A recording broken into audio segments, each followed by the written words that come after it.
Good morning, Warriors. I am John Foxworthy, and today is October 31st. And I'm Jeremy, and let's go ahead and take a look at the weather. Hey, I'm Bailey Knight. Thank you, anchors, and here's your weather report. The high for Wednesday is going to be 70 degrees and a low of 50. The high for Thursday is going to be 67 degrees and a low of 51. The high for Friday is going to be 74 and a low of 54. The high for Saturday is going to be 67 with a low of 59. The high for Sunday is going to be 73 and a low of 55. The high for Monday will be 69 and a low of 51. The high for Tuesday will be 72 degrees and a low of 40 degrees. Thank you for watching. Now to the anchors. Ooh, jeez. It's going to be pretty chilly outside, so make sure you have something warm under your costume. That's right, John. A warm costume is definitely a must for trick-or-treating tonight. Now let's pass it over to me with quizzical questions.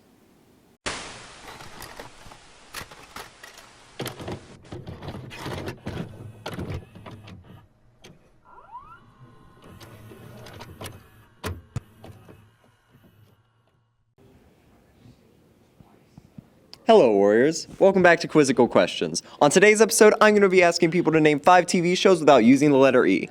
And if they do that, they'll get some Skittle gummies. Come on.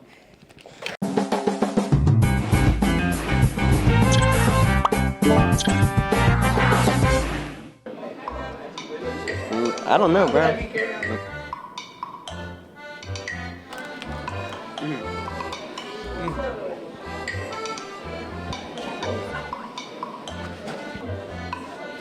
Thomas the Train.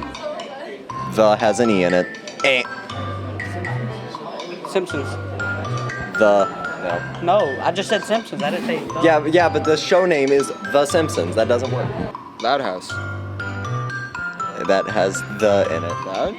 Amazing World of Gumball? The. Oh my god. The Flash. The has an E in it. I have no clue. South Park. Rick and Morty. It's just named Flash.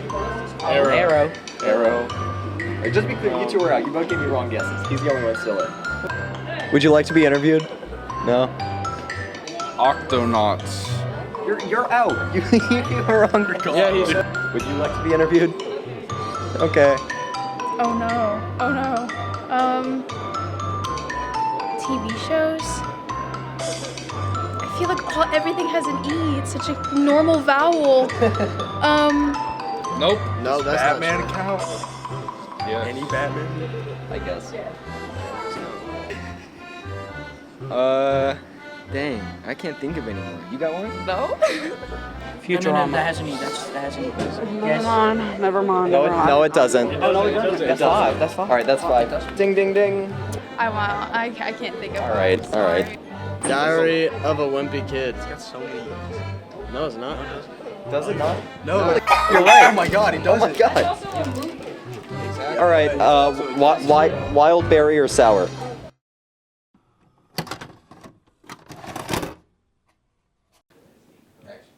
Wow, you have an amazing segment, Jeremy. Okay, so now we're going to go over to Rate That Candy with Ariana and Dimitri. Hey guys, this is the editor. Ariana didn't record an intro, but it's okay because she bought me a CD player, so I can edit this segment for her. So here are her rankings for various candies. Right off the bat, we got candy corn. Candy corn is actually disgusting. It tastes like fermented sugar. It's just so bad. Like if you're having a good day and you want to ruin it, then you should probably go in your pantry and take a handful of candy corn and eat it. 3 out of 10. Next up, we got licorice. It is straight buns. If you ask somebody the flavor of licorice, they're not going to even be able to tell you. It tastes like straight up red. It's just so bad. Next up, we got Raisinets. They're actually so bad. I mean, the raisin is like plump and, moist and stuff, but the chocolate is so fake tasting. I'll give it a solid 1 out of 10. Next up, we got Laffy Taffies. I'm gonna give them right off the bat a 6 out of 10 because the flavor is good, but they get stuck in my teeth for like 10 years, and it's really hard to get out, and honestly just not an enjoyable experience, like, at all. The last and final candy is Marshmallow Circus Peanuts. You know, I've never had these, but oh my god, they're actually so bad. Like, 0 out of 10, just absolute monstrosity, just disgusting. Like, I wouldn't wish this on my worst enemy. Like, if you get this on Halloween, I genuinely feel bad for you. It's been fun, but now I've got to go. Life is way too short to take it slow. We're on the topic of candy. John, what's your favorite candy? I gotta say, I really love those Tootsie Rolls. But speaking of which, let's go to Ruby with Random.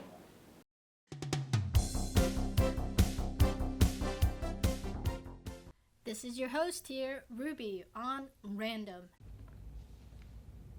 Hello, everyone, and I hope you guys are having an amazing, spooky Halloween. And today, I will be officially announcing not only the answer to the candy contest, but the winner. So thank you guys to all of you who did guess. Let's get right to it. The amount of candy that was in the bag was 186. Yep, that is the total amount. 186. Some of you guys were close and some of you guys were way out of the ballpark. But yeah. And here is a clip of the winner getting the candy. And the winner is Reagan! Congratulations! Thank you. Yeah! Shout out to Miss Hendricks. I'm sorry that you did not win, but thank you so much for guessing and congratulations on how close you were. Alright, well that is all for Random. Thank you again to all of you guys who guessed, and I'm so sorry about the camera. That was bad, but I did it in one take because I didn't want to keep them because they had to go to lunch. But I hope all of you guys will guess for my next candy contest. And thank you again so much for guessing, and I will see you next time on Random.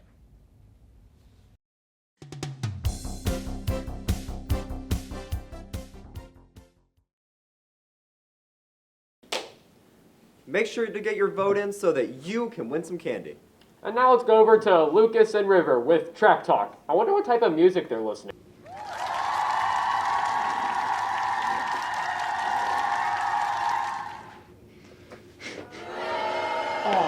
Hello, welcome to Track Talk, where we talk about tracks. Today we'll be looking at the horror icon song Michael Jackson's Thriller, because no one cares about any other song that wants to be made.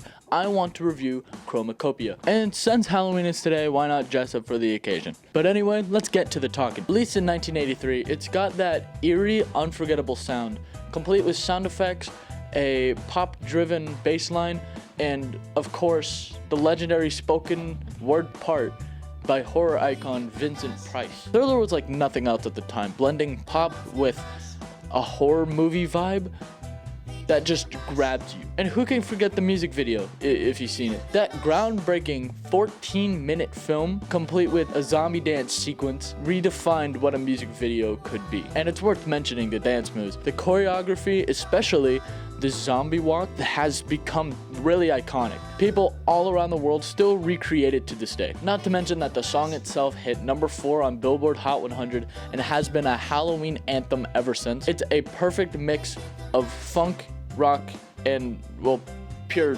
genius. Quincy Jones's production, Rod Temperton's songwriting, and Michael's vocals make it magic. And the spoken part by Vincent Price just makes it, adding that creepy yet thrilling finish. Thriller really paved the way for music to be both a visual and auditory experience. And that's a wrap for this week's Track Talk. We'll see you next time for another deep dive into tracks. Until then, my name is Lucas Mather, this is Track Talk, thanks for watching, and I'll see you next time, Warriors.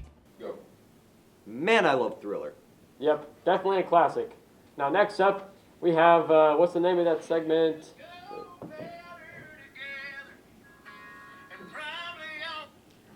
Hello? You like scary movies? Yeah, I love horror movies. What's your favorite scary movie?